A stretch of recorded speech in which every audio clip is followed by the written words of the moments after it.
Rapat raksasa di lapangan Ikada, proklamasi kemerdekaan Indonesia pada tanggal 17 Agustus 1945 memunculkan permasalahan baru.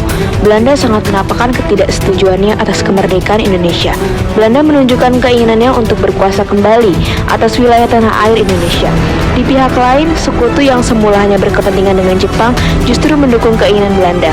Pemerintah Jepang sendiri pada tanggal 10 September 1945 telah mengumumkan akan menyerahkan Indonesia pada sekutu. Menghadapi kenyataan tersebut, untuk ketidakpuasaan di antara para pemuda atas kebijakan pemerintah dalam hal pengambil alihan kekuasaan dari Jepang. Atas ketidakpuasan tersebut, maka para pemuda yang berada dalam komite penaksi mengelak masa untuk mengadakan rapat besar. Dalam rangka memperingati 1 bulan kemerdekaan Republik Indonesia, awalnya rapat besar ini akan diselenggarakan pada tanggal 17 September bertepatan dengan 1 bulan proklamasi kemerdekaan Indonesia. Namun, karena adanya ancaman dari tentara Jepang, maka rapat diundur 2 hari. Pada tanggal 19 September, tentara Jepang berjaga-jaga di lokasi rapat dengan senjata lengkap, bahkan mengarahkan ke beberapa unit tank dalam peristiwa tersebut. Sementara itu, peserta rapat tetap berdatangan ke lapangan Ikada dan menunggu kedatangan wakil presiden dan presiden. Rakyat Indonesia yang sudah tersulut api semangat kemerdekaan tidak gentar dan mengabaikan penjagaan dari tentara Jepang. Situasi saat itu sangatlah tegang dan bentrokan berdarah bisa terjadi sewaktu-waktu. Pada saat yang sama, pemerintah Republik Indonesia yang baru terbentuk sedang mengadakan sidang kabinet.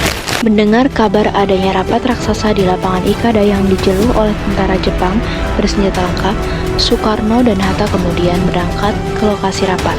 Soekarno memberikan pidato singkat selama 5 menit yang berisi 1. Meminta dukungan dan kepercayaan rakyat terhadap pemerintah Republik Indonesia. 2. Menuntut rakyat Indonesia untuk mematuhi kebijakan-kebijakan pemerintah dengan disiplin. 3. Memerintahkan rakyat untuk bubar meninggalkan lapangan dengan tenang.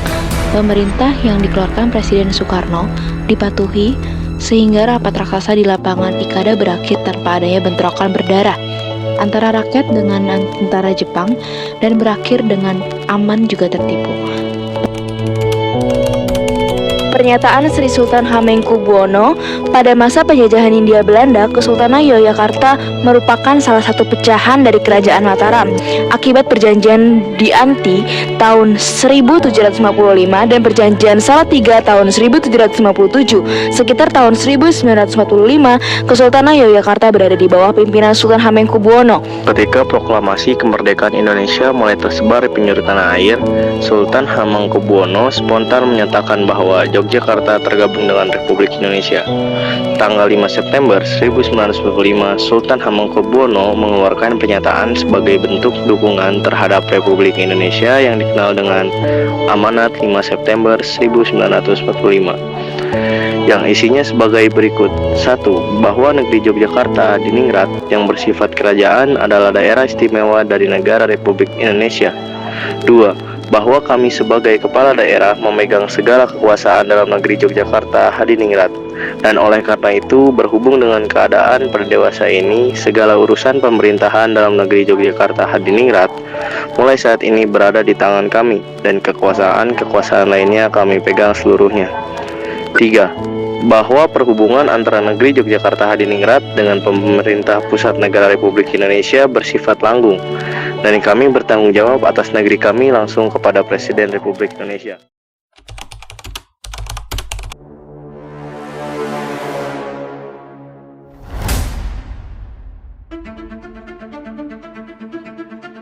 Seiring dengan berkumandangnya proklamasi kemerdekaan Indonesia, pertempuran dan bentrokan antara pemuda Indonesia dan pengusaha militer Jepang tidak terhindarkan. Masing-masing mempunyai kepentingan yang berlawanan. Para pemuda berkepentingan menegakkan kedaulatan Indonesia yang baru merdeka, sedangkan pengusaha militer Jepang berkepentingan memelihara status quo sesuai dengan perintah sekutu. Dalam upaya mempertahankan kemerdekaan Indonesia yang baru diproklamasikan, rakyat Indonesia melakukan tindakan-tindakan yang dapat menegakkan kedaulatan Indonesia di wilayah masing-masing. Caranya dengan mengambil alih tempat-tempat strategis yang masih dikuasai Jepang. Tindakan-tindakan tersebut dapat dikatakan sebagai tindakan heroik atau kepahlawanan. Tindakan tersebut dilakukan di seluruh provinsi Indonesia, salah satunya di kota Makassar, yang merupakan ibu kota Provinsi Sulawesi pada masa itu. Pemerintah Republik Indonesia di Sulawesi berada di bawah pimpinan Dr. Samratulangi sebagai Gubernur Sulawesi. Pemerintah Provinsi Sulawesi berpusat di Makassar. Gubernur Sulawesi berusaha menegakkan kedaulatan Indonesia di wilayah itu secara bertahap.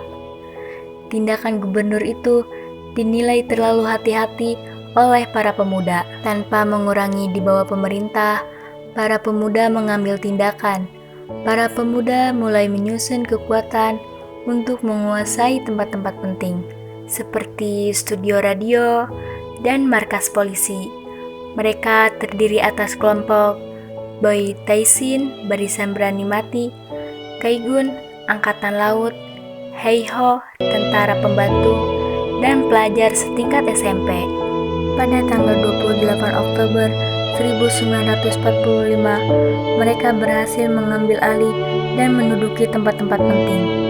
Pemuda-pemuda itu berusaha menegakkan kedaulatan Indonesia di wilayah itu secara bertahap.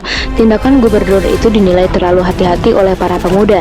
Tanpa mengurangi di bawah pemerintah, para pembantu mengambil tindakan, seperti studio radio dan markas polisi. Pemuda-pemuda itu berusaha menegakkan kedaulatan Indonesia di wilayah itu secara bertahap.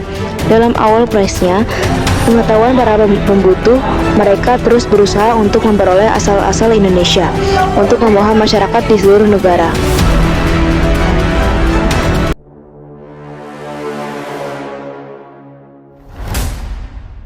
Bosen ya? Nyanyi dulu, Yuks.